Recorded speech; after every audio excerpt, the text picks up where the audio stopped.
प्यारे बच्चों, कैसे हो आप? मैं नीलम कुमार केंद्रीय विद्यालय सिख लाइन्स मेरठ आगरा संभाग की अध्यापिका अपने YouTube चैनल काव्यानी में आपका हार्दिक अभिनंदन करती हूँ। बच्चों, आज हम अपनी पाठ्य पुस्तक रिमझिम में कक्षा 5 की कविता बाघ आया उस रात से संबंधित व्याकरण पर प्रकाश डालेंगे। व्याकरण में हम आज शब्दार्थ, विलोम शब्द, एक वचन बहुवचन, लिंग बदलो, पर्यायवाची शब्द व मुहावरे देखेंगे।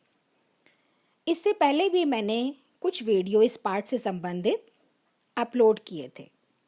तो अभी हम देखते हैं लक्षित अधिगम प्रतिफल। कठिन शब्दों का उच्चारण व वर्तनी की शुद्धता के साथ पठन, यानी कठिन शब्दों का हम उच्चारण करेंगे और उसको फिर पढ़ेंगे। अर्थबोध व ग्रहण संबंधी कुशलता का विकास करना। विलोम शब्द, पर्यायवाची शब्दों द्वारा अपने शब्द भंडार में वृद्धि करना। जो भी हम विलोम शब्द लेंगे, पर्यायवाची शब्द लेंगे, उनसे हम कैसे आगे वाक्य बना सकते हैं, इनको देखना। छात्रों का मुहावरों का अर्थ समझकर उन्हें वाक्य में प्रयोग करना, यानी मुहावरे क्या होते हैं, उनके अर्थ को देखना और फिर हमें अपने आप कुछ वाक्य तैयार करने हैं। तो चलिए देखते हैं। पहले हम इसमें शब्दार्थ देखेंगे, उसके बाद विलोम शब्द, फिर एक वचन बहुवचन, उसके पश्चात लिंग बदलो, उसके बाद पर्यायवाची और अंत में हम देखेंगे मुहावरे। तो चलिए देखें सबसे पहले कठिन शब्द व उनके अर्थ। इसमें पहला शब्द है आंखें फैलाना, हैरान होना। अब बच्चों, साथ ही हम इनके वाक्य प्रयोग भी देख लेते हैं। कविता में है ना, वो आंखें फैलाकर बतला रहा था, यानी बड़ी हैरानी से। आप जब किसी बात से हैरान हो जाते हो तो आंखें चौड़ी कर लेते हो, करते हो ना। जैसे कल जब हम गेम्स के पीरियड में गए थे तो गौरव को घास के पास एक बड़ा सा मेंढक नजर आया, तो उसने आंखें फैलाकर मुझसे बोला, मैडम वहाँ एक बड़ा सा मेंढक है। यानी वो मेंढक देखकर बहुत हैरान था, तो उसने मुझे आंखें फैलाकर बतलाया। बच्चों, वाक्य प्रयोग करते हुए एक बात स्मरणीय है कि हमें शब्दों का प्रयोग करना है, उसके अर्थ का नहीं। दूसरा शब्द ले लेते हैं अपन। अपन यानी हम। कल लंच टाइम में आरव अपने दोस्त से कह रहा था, कल अपन एक शादी में गए थे तो हमने यहाँ पर अपन का प्रयोग किया। अगला शब्द है वक्त। वक्त मतलब समय। बच्चों, हम एक गाना गाते हैं, ये वक्त न ठहरा है, ये वक्त न ठहरेगा, यानी वक्त किसी के लिए नहीं ठहरता। तो देखिए हमने वक्त का कैसे प्रयोग किया। अगला शब्द हमारा आता है रोज, यानी प्रतिदिन, हर दिन। हमें रोज व्यायाम करना चाहिए। अयान अपने पौधों में रोज पानी देता है। अब हम आते हैं अगले शब्द पर, जो है पहरा देना, यानी रखवाली करना। हमारा चौकीदार प्रतिदिन हमारे घर पर पहरा देता है। उसके बाद हम आते हैं दफ्तर। इसका अर्थ होता है कार्यालय, ऑफिस। शुभांगी देखो तो जरा दफ्तर खुला है या नहीं। या फिर एक और वाक्य है, विराट आज दफ्तर जाने से मना कर रहा है, उसका स्वास्थ्य ठीक नहीं है। और अब अंत में हम आते हैं, आखिरी शब्द हमारा आगाह करना। उसका अर्थ होता है सचेत करना। कल मैंने यशवी को कहते सुना, अपनी सहेली को आगाह कर रही थी कि उस पुराने खंडहर की तरफ मत जाना, वो बहुत कमजोर है, गिर सकती है। अब हम आते हैं बच्चों विलोम शब्द की तरफ, है ना। विलोम शब्द क्या होते हैं?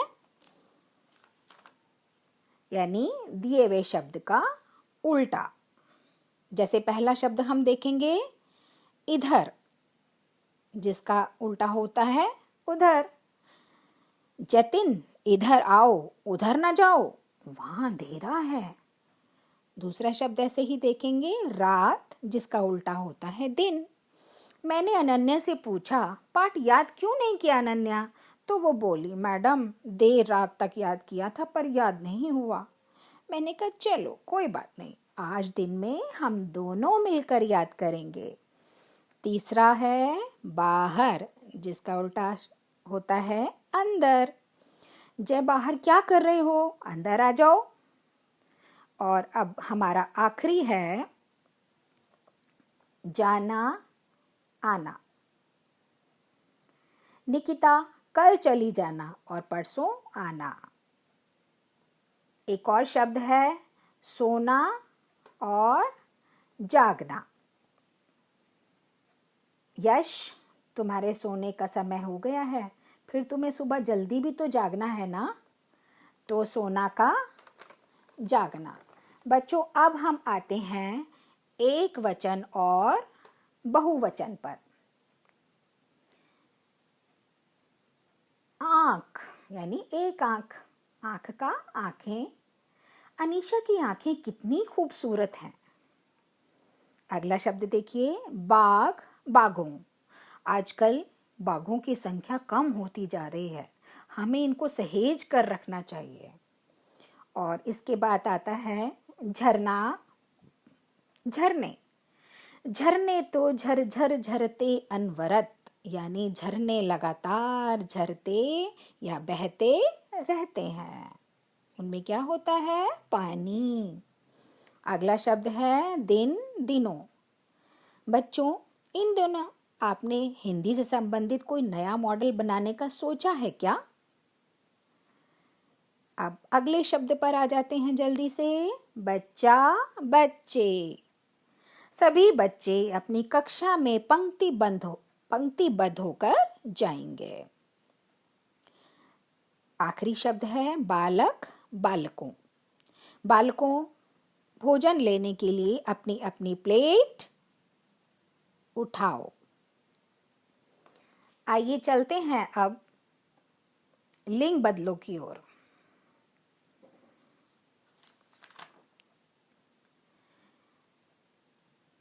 बच्चों संज्ञा के जिस रूप से पुरुष या स्त्री जाति का बोध होता है, उन्हें हम लिंग कहते हैं। जैसे बाघ का बाघिन, बाघ पुल्लिंग है और बाघिन स्त्रीलिंग।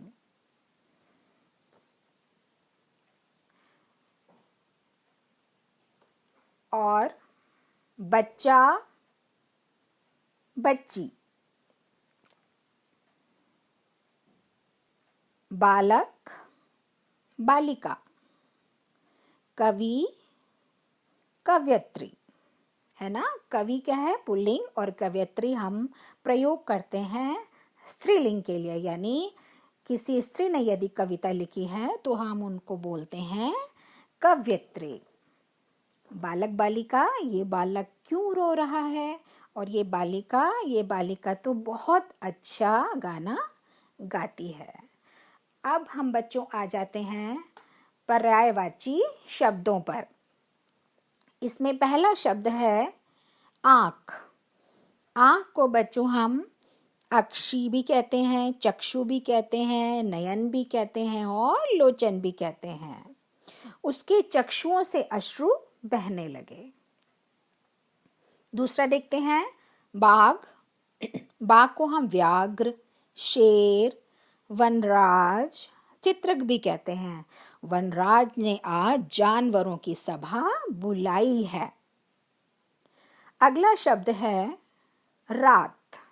रात को हम रात्रि, निशा या विभावरी भी कहते हैं।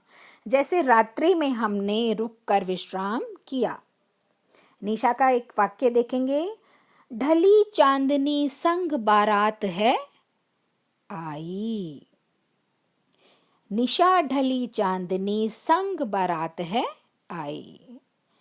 एक और वाक्य है विभावरी का, देखते हैं, बीती विभावरी जागरी, यानी रात बीत गई अब तो जाग जाओ। इसके बाद अगला शब्द आता है झरना। झरने को हम जलप्रपात भी कहते हैं, निर्झर भी कहते हैं, सोता भी कहते हैं। केरल में मुन्नार जाते हुए बहुत सारे जलप्रपात पड़ते हैं। निर्झर, निर्झर देखो झरता रहता है। सोता, उस सोते में हम बहुत नहाते थे। अगला देखेंगे दिन। दिन को हम दिवस भी कहते हैं, वार भी कहते हैं, दिवा भी कहते हैं। हम लोग स्वतंत्रता दिवस बहुत धूमधाम से मनाते हैं। आज बताओ कौन सा वार है?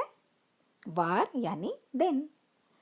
अगला शब्द आता है रोज, जिसको हम प्रतिदिन भी कहते हैं, हर दिन भी कहते हैं, रोजाना भी कह देते हैं। बाजार में रोज नए स्मार्टफोन लॉन्च हो रहे हैं। प्रतिदिन व्यायाम किया करो, हर दिन को सकारात्मक बनाओ, है ना? तो हमने रोज के अलावा प्रतिदिन, हर दिन, रोजाना के बारे में भी वाक्य देखे। आखिरी शब्द है बच्चा। बच्चे को हम बालक भी कह देते हैं, लड़का भी कह देते हैं, शिशु। शिशु छोटे बच्चे के लिए आता है। बालक, ये बालक यहाँ क्यों खड़ा है? लड़का, ये लड़का बहुत ईमानदार है।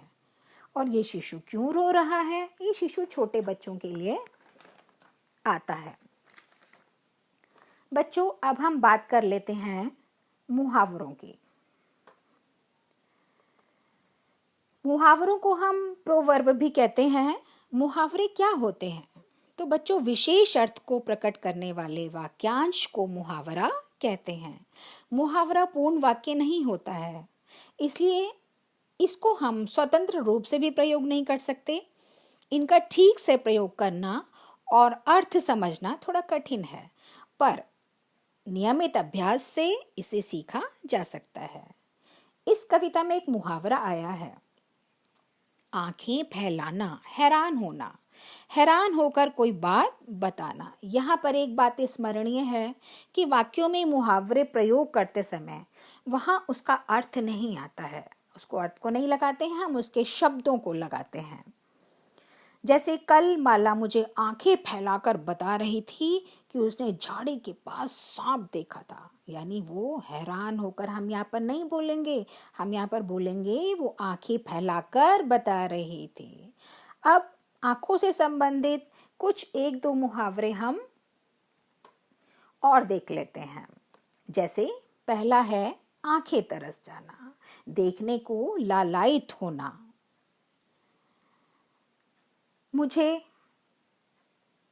मेरा पुत्र विदेश में है, उसे देखने को तो मेरी आंखें तरस गई हैं। या मुझे मौसी को देख के कई वर्ष बीत गए हैं, उन्हें देखने को तो मेरी आंखें तरस गई हैं। इस तरीके से हम आंखें तरस जाना का प्रयोग करेंगे। और अगला मुहावरा है आंखों से ही संबंधित, आंखें चुराना, सामने ना आना। काम पड़ने पर सगे संबंधी भी आंखें चुराने लगते हैं। या फिर उसने इतना बड़ा झूठ बोला तभी तो वो आंखें चुरा रहा है। तो बच्चों, ये हमने कविता से संबंधित व्याकरण देखी और हमने आपके साथ मिलकर बातों ही बातों में व्याकरण के काफी पक्षों को छू लिया, जिसमें शब्द अर्थ, विलोम शब्द, एक वचन, बहुवचन, है ना, मुहावरे, पर्यायवाची आदि थे। मुझे ये आशा है कि इस कविता से संबंधित व्याकरण आपको समझ में आ गई होगी। यदि आप किसी भी समस्या का निवारण चाहते हैं तो मेरे YouTube चैनल के कमेंट बॉक्स में जाकर अवश्य ही लिखें, मैं उसको ज़रूर देखूंगी और आपकी समस्याओं का निवारण भी करूंगी। तो आप मेरे साथ बच्चों ऐसे ही बने रहिएगा, मेरे चैनल के साथ, मेरे चैनल काव्यानी के साथ। धन्यवाद।